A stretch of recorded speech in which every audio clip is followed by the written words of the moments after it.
What if I told you that right now there are companies you've never heard of that know where you live, what you buy, how you vote, and even if you're in debt? These companies don't need your permission. They don't even need your attention. They're called data brokers, and they're quietly tracking almost everything you do online and off. But here's the good news. You can fight back. And in this video, we're showing you exactly how to opt out for free, step by step. So, what are data brokers? Imagine a massive, invisible file about you, your age, your address, your purchases, even your social media activity. Now imagine that file being bought, sold, and passed around like trading cards. That's what data brokers do. They collect your personal information from public records, apps, online stores, surveys, and even your social media posts.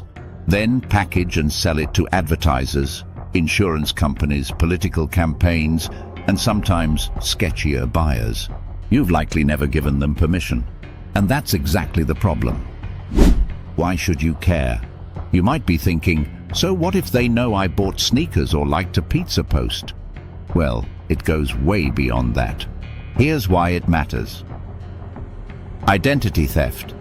When all your data is stored in one place, hackers only need one breach to grab everything. Creepy ads and spam. Ever wondered why your inbox is full of junk? Or why ads seem to know too much? Yep, data brokers. Discrimination and misinformation.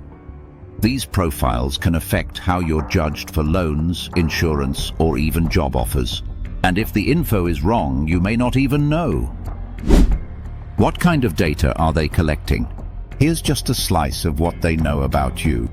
Your full name, age, gender, income level, current and past addresses, phone numbers, email, your browsing habits, online purchases, and even political views, public social media activity, likes and photos, and in some cases, your health conditions, criminal record, or credit status.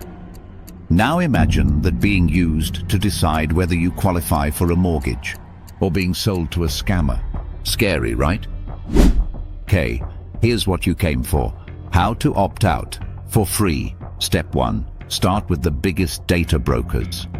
Look up these sites and submit an opt-out request.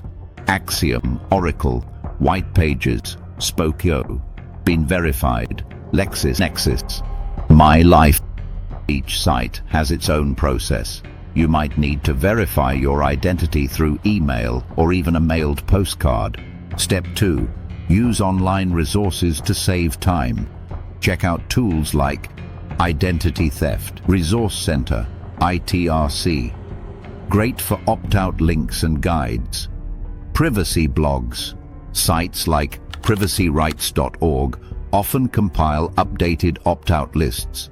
Or just Google broker name opt-out. Step 3. Direct contact. If a company doesn't offer an online form, send a certified letter or email directly. Include your name, previous addresses, and any other basic identifiers. Do not include highly sensitive info like your full social security number. Step 4. Repeat it annually. Unfortunately, data brokers constantly refresh their databases, so make it a yearly habit to check back in and opt out again. Boost your defense. Want to go further? Combine your opt-outs with good digital hygiene. Use strong, unique passwords. Enable two-factor authentication on your accounts. Review your credit reports for suspicious activity. Limit what you post publicly on social media. Shred documents with personal info before trashing them. Skim privacy policies, yes, really, before signing up for new apps or sites. Every small step adds up to a much stronger privacy shield. Look, data brokers aren't going to stop anytime soon, but that doesn't mean you have to sit back and accept it.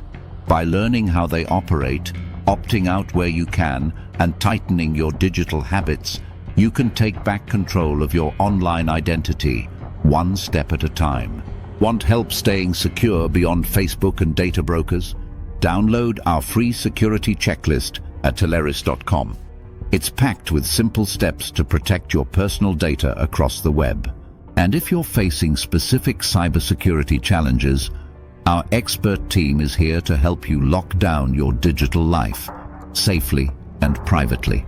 If you found this helpful, hit that like button, subscribe for more digital privacy tips, and drop your questions in the comments. We're here to help you stay private in a public world. Thanks for watching, and stay safe out there.